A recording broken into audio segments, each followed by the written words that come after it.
Right. Should I start? Yeah. Thank you all for having me here. It's a privilege to be presenting alongside so many brilliant papers. It's also a privilege to be coming in after Mabel's presentation because there are certain echoes that are also present here from her wonderful presentation.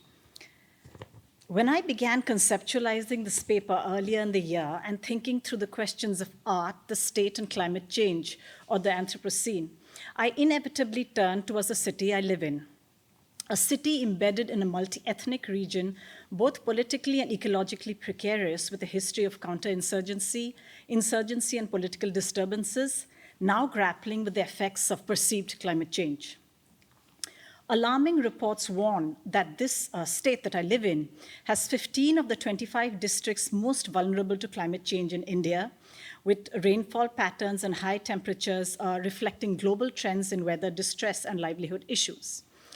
But like many other developing economies, there is a tension between the population's desire for better amenities and development activities, along with the concern for alarming weather changes. But first, the bursting of the water pipes. The Water Pipelines project was a part of the city's very publicized march forward into development and prosperity with India's Smart City campaign, accompanied by a slew of large-scale public construction projects of flyovers and bridges. The project promised the residents of the city piped water from the river. And the process involved digging up roads, placing the pipelines, and then concealing them with, soil and rebuilding the roads over them. But a few months after the pipes were concealed and laid into the ground, things began to go wrong.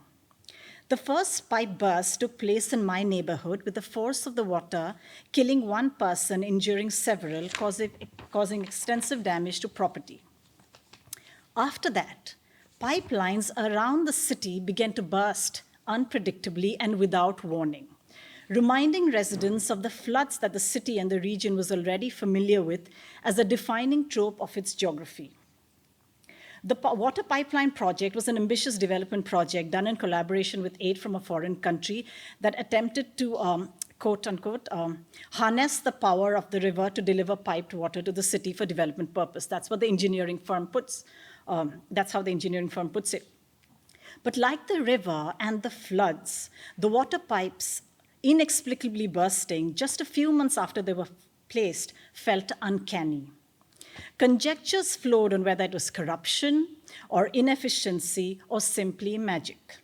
A form of magic that seemed familiar to me from a reading of the Malayalam author K.R. Mira's novel Kabar.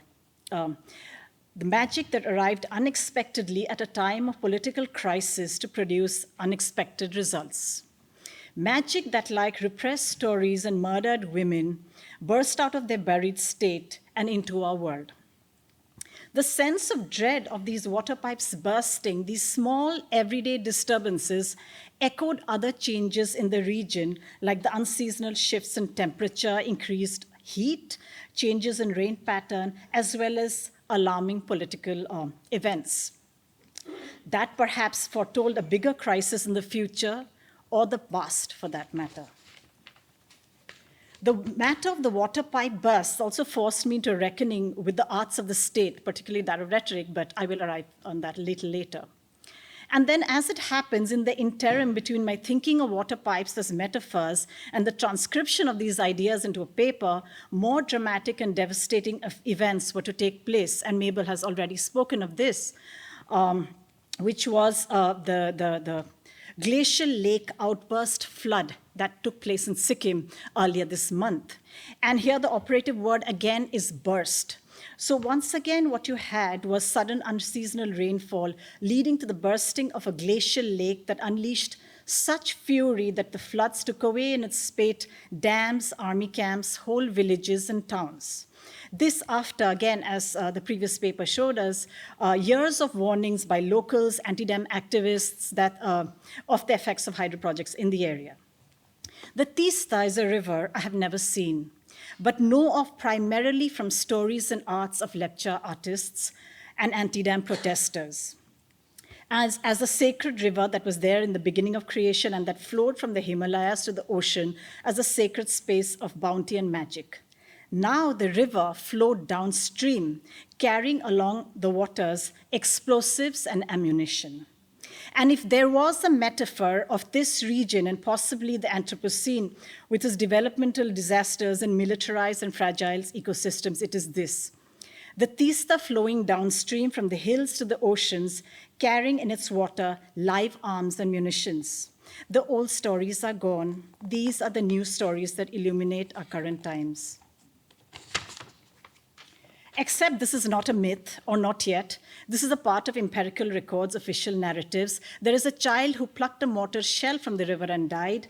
Police directives that warn villages along the path of the Tista, far away from the site of the glacial lake burst.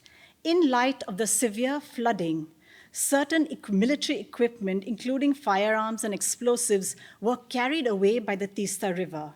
We urge the public to be vigilant. What greater illustration of the arts of the state and the entanglement of ecology, the military, and the developmental crisis? And I come to the second part of the paper, which is speaking of ecology, developmental projects, and climate change stress, I have no choice but to turn to art. Because many of the anti-dam protests, especially in the Tista region that saw the lake burst, were marked by art with music, photography, textile arts, and storytelling as a part of the arts of resistance, and it was employed fairly efficiently, I felt. But coming back to my city and its bursting water pipes and flyover constructions, the art that is foregrounded is the overwhelming specter of what Michael Taussig terms the arts of the state and its usage and play in the theater of the Anthropocene. The arts of the state encompasses our day-to-day lives in the city through a series of, through a mise-en-scène almost of visual material, posters, murals, audio, speeches, aphorisms, radio, video, and this is crucial, including social media, reels, and news as entertainment in circulation. It's very, very powerful, very popular, reaches far more people than my books. I can ever imagine my books to do. So this is really crucial. Monumental architecture and installation, practice, eviction encounter shootings, arrests, costumes, and textiles. So the title of the paper bears its name from one such aphorism or soundbite from the state in reaction to public outrage over the water pipe bursts. If you want water, be prepared for pipe bursts. Or in the case of public concern over the misuse of harmful chemicals in vegetable cultivation, the same elected leaders used rhetoric to construct a narrative that disguised Islamophobia with ecological concern. In order to address concern over contamination of vegetables and soils, the state initiated a campaign of, this is the term, fertilizer jihad, blaming a minority community in the state for misuse of pesticide in cultivation while positing other communities as representative of natural farming or purer organic cultivation. This sidetracking of real urgent issues by victimizing other communities, but through pithy catchphrases and sound-friendly rhetoric, carries within it traces of the trickster figure of traditional folklore.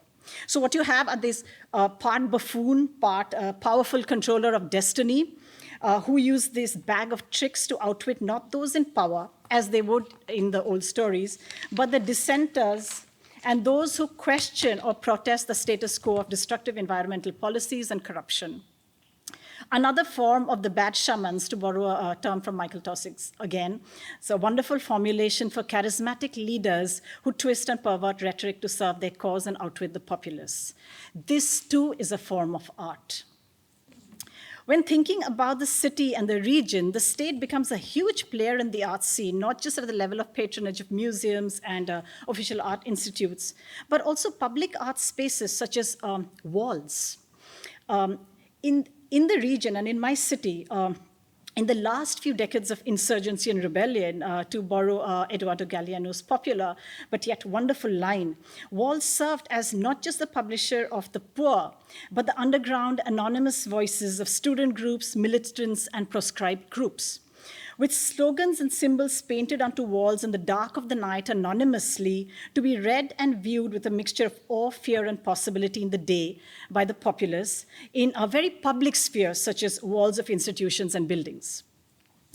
The conditions of counterinsurgency which the region continues to experience has also meant reclaiming the walls of the city for the state. New art projects include uniform, colorful designs and patterns, images of various communities in traditional wear portraying unity and diversity, and climate change messages in all kinds of visuals that is very, very connected to the climate change rhetoric of the pro-crime, this sort of very aware and environment-friendly messages of the state. And this is something, of course, scholars have studied all through the world, and this is something I hope to get into a little more. This whole, the idea of portraying this place, the city, as the city of art, but of a very particular art.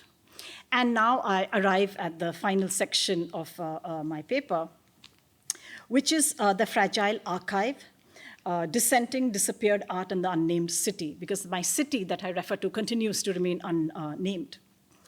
If the narrative arc of the Anthropocene and its climate challenges is marked by violence, as traditionally portrayed in most writings, of colonialism and capital with an excess and monumentalism that has left indelible traces in the geographic strata of the planet, then what kind of art do we create as a counter?